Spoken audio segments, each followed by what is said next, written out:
નલિયા તાલુકાના ખડખડ ગામે ત્યાં અશ્વિનભાઈ નાથાભાઈ હિરપરાએ 10 લાખનું બેંકનું દેણું હોવાના કારણે અત્યારે આપઘાત કર્યો છે.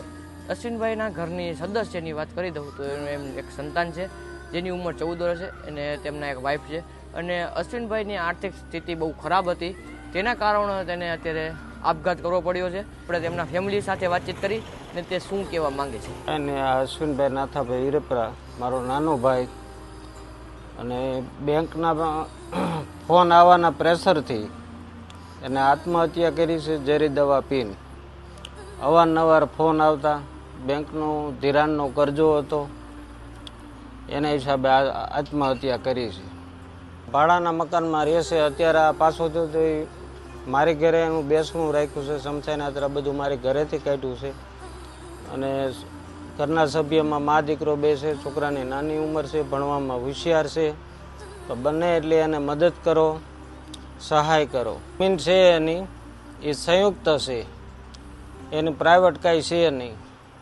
અને એને વેચવી હતી પણ હૈયારામાં કાંઈ વેચી ન હોય ગયો, એટલે એના કારણે એને છોકરા હાટું બસાવવું હતું થોડું ઘણું, એટલે આ પગલું ભર્યું છે.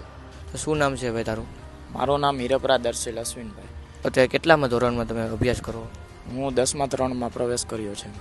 એમ મેં તમારું રિઝલ્ટ જોયું કે સારા એવા પરિણામ આવ્યા છે, તો આગળ તમે ભવિષ્યમાં શું કરવા માંગો? 10 પછી કે આગળનું શું તમારું ભવિષ્ય છે? હું 10 પછી આગળ સાયન્સ લેવા માગું છું. તમારે આગળ ભણવા માટે તમને શેની સમસ્યા ઊભી રહી છે? શું અત્યારે અમારે રૂપિયાની આવક નથી, તેથી અમારી આર્થિક પરિસ્થિતિ નબળી છે. તેથી મારા પિતાજીએ આપઘાત કર્યો. મારી ઉંમર અત્યારે 14 વર્ષ છે. તો કમાવનાર વ્યક્તિ તો વયો ગયો. તો હવે જે છોકરાને આગળ ભણવા માટે સાયન્સ રાખવું છે, એને અત્યારે 9માં ટકાવારી 95% આવી છે, બીજો નંબર આવ્યો છે.